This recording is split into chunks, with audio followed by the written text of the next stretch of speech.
ശ്രീമതി മിന്നി, ഇപ്പോൾ ഒരു ആശാ വർക്കറെ സംബന്ധിച്ച് കേരള ഗവൺമെന്റിന്റെ ഓണറേറിയമായിട്ടുള്ള 7,000 രൂപ പ്ലസ് കേന്ദ്ര സർക്കാർ കൂടുതൽ തുക നിർവഹിക്കുന്ന ഈ fixed incentive plus variable incentive telephone allowance എല്ലാം കൂടെ കൂട്ടിയാൽ 13,200 രൂപ കിട്ടും. അതിൽ ഈ 13,200-ൽ 9,400 രൂപ കേരള സംസ്ഥാനമാണ് നൽകുന്നത് മൊത്തം കണക്കെടുത്താൽ. അപ്പോൾ അത്ര സാമ്പത്തിക ഭാരം ഒരു ആശാ വർക്കർക്ക് മുഴുവൻ പേ ചെയ്യുമ്പോൾ സർക്കാരിന് വരുന്നുണ്ട്.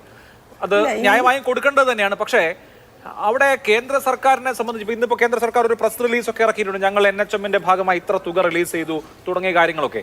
ഇത് ശരിക്ക് സംസ്ഥാന തലത്തിൽ പരിഹരിക്കേണ്ട വിഷയമാണോ ദേശീയ തലത്തിൽ പരിഹരിക്കേണ്ട വിഷയമാണോ? ദേശീയ തലത്തിൽ നിരവധി സമരങ്ങൾ നിങ്ങളുടെ യൂണിയൻ അടക്കം പങ്കെടുത്ത് നടന്നിട്ടുണ്ട് ഈ അടുത്ത കാലത്ത്. ഇത് സംസ്ഥാനവും കേന്ദ്രവും പരിഹരിക്കേണ്ട വിഷയം തന്നെയാണ്. ഇവിടെ വിഷയം എന്ന് പറയുന്നത് സമരത്തിന്റെ കുന്തമുന എന്തുകൊണ്ട് സംസ്ഥാന സർക്കാരിന്റെ നേരെ ഇരിക്കുന്നു എന്നത് വളരെ പ്രധാനമാണ്. 7,000 രൂപ ഓണറേറിയമാണ് സംസ്ഥാന സർക്കാർ തരുന്നത്. 2,000 രൂപ ഫിക്സഡ് ഇൻസെൻറ്റീവ് തരുന്നത് കേന്ദ്ര ഗവൺമെൻറ്റാണ്. വേരിയബിൾ ഇൻസെൻറ്റീവ് തരുന്നത് കേന്ദ്ര ഗവൺമെൻറ്റാണ്. അപ്പോൾ 7 × 2 9 പ്ലസ് അപ്പോൾ എങ്ങനെയാണ് അതൊരു 13,200 രൂപയാവുന്നത്?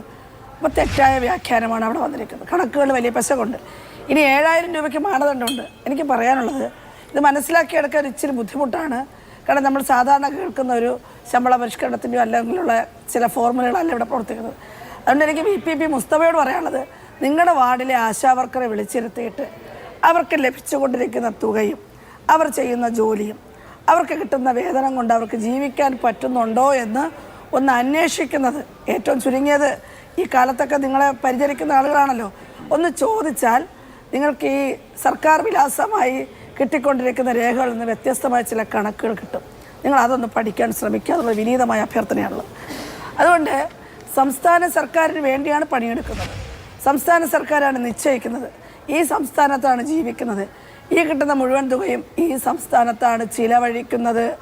അതുകൊണ്ട് ഞങ്ങൾ തിരഞ്ഞെടുത്ത് വിട്ടിരിക്കുന്ന ഗവൺമെൻറ്റിനോടാണ് ഞങ്ങൾക്ക് പറയാനുള്ളത്. മറിച്ച് കേന്ദ്രത്തിൽ നിന്ന് വാങ്ങാനുണ്ടെങ്കിൽ തീർച്ചയായിട്ടും അതിന് ഞങ്ങൾ ആവശ്യപ്പെടാൻ തയ്യാറാണ്. ഞങ്ങളുടെ സമരപ്പന്തലിലേക്ക് കടന്നു വന്ന കേന്ദ്ര ഗവൺമെൻറ്റിൻ്റെ ഭാഗമായിട്ടുള്ള മുഴുവൻ ആളുകളോടും ഞങ്ങൾ മുൻകൂറായി പറഞ്ഞു, ഇവിടെ വന്ന് പിന്തുണ എന്ന് പറഞ്ഞാൽ നിങ്ങൾ കേന്ദ്ര സർക്കാരുമായി ആലോചിച്ചുകൊണ്ട് ഇത് കാലോചിതമായി പരിഷ്കരിക്കാൻ വേണ്ടുന്ന അടിയന്തര നടപടി കൈക്കൊള്ളാമെന്നുള്ളത് ഇത് പറഞ്ഞുകൊണ്ട് തന്നെയാണ് ഞങ്ങൾ നിൽക്കുന്നത്. അല്ലാതെ വരുന്നവരൊക്കെ സ്വീകരിച്ചിരുത്തി വിടുക എന്നുള്ള നയമല്ല. പക്ഷേ നിങ്ങൾ ചെയ്യുന്നത് ഇത് കേരളത്തിലെ മാത്രമല്ല, ഇതൊരു ദേശീയ വിഷയമായി മാറിയിട്ടുണ്ട്. കേരളം നമ്പർ 1 ആണെന്ന് ഇങ്ങനെ ഓരോ മിനിറ്റിലും നിങ്ങളിങ്ങനെ പ്രഖ്യാപിച്ചുകൊണ്ടിരിക്കുമ്പോൾ അതിനെ വെല്ലുവിളിക്കുന്ന തരത്തിൽ രാജ്യമെമ്പാടും ഈ ശബ്ദം ഉയർന്നു കഴിഞ്ഞു. എല്ലാ സംസ്ഥാനത്തെ ആശാവർക്കർമാർ ഈ പ്രക്ഷോഭ രംഗത്തേക്ക് വരികയാണ്. അപ്പോൾ ഇതൊരു പുതിയൊരു കാഴ്ചയാണ് നിങ്ങൾ കണ്ടത്. നിങ്ങൾക്ക് എന്തുകൊണ്ടാണ് ഇത്ര അസഹിഷ്ണുത? നിങ്ങൾ എന്തൊക്കെ പറഞ്ഞു? നിങ്ങളുടെ ഏതെങ്കിലും ഒരു നേതാവ് തിരുത്താൻ പോയോ? ഇന്നലെയും പറഞ്ഞില്ല അശ്ലീലം, സ്ത്രീകളെക്കുറിച്ച് അശ്ലീലം. ഈ ഏറ്റവും ഒടുവിൽ അശ്ലീലം പറഞ്ഞ അദ്ദേഹത്തിൻ്റെ മകൾക്കെതിരെ ഉണ്ടായൊരു പരാമർശത്തിനെതിരെ കേരളം മുഴുവൻ പ്രതികരിച്ചതാണ്. അപ്പോൾ സ്ത്രീകളെ അശ്ലീലം പറഞ്ഞു ഓടിക്കുക, സ്ത്രീകളെ അസഭ്യം പറയുക. നിങ്ങൾ എന്ത് വനിതാ സംരക്ഷണമാണ് പറയുന്നത്? സ്ത്രീ സംരക്ഷണമാണ്.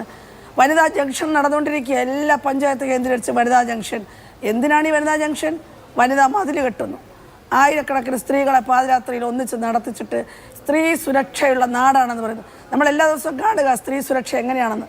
ചെറിയ കുട്ടികളടക്കം കൊല ചെയ്യപ്പെട്ടുകൊണ്ടിരിക്കുന്നൊരു നാടാണ്. മദ്യത്തിൻ്റെ മയക്കുമരുന്നിൻ്റെ കൂത്തരങ്ങാണ് നമ്മുടെ സംസ്ഥാനം എന്ന് പറയുന്നത്. ഇപ്പോൾ അത് വേറെ ആരും ഉണ്ടാക്കി വെച്ചതുപോലെ നിങ്ങൾ വ്യാജമായിട്ട് അഭിനയിക്കുക. നിങ്ങളിതൊക്കെ നിർത്തുക. നിങ്ങൾ വസ്തുതകൾ പറയാൻ പഠിക്കുക.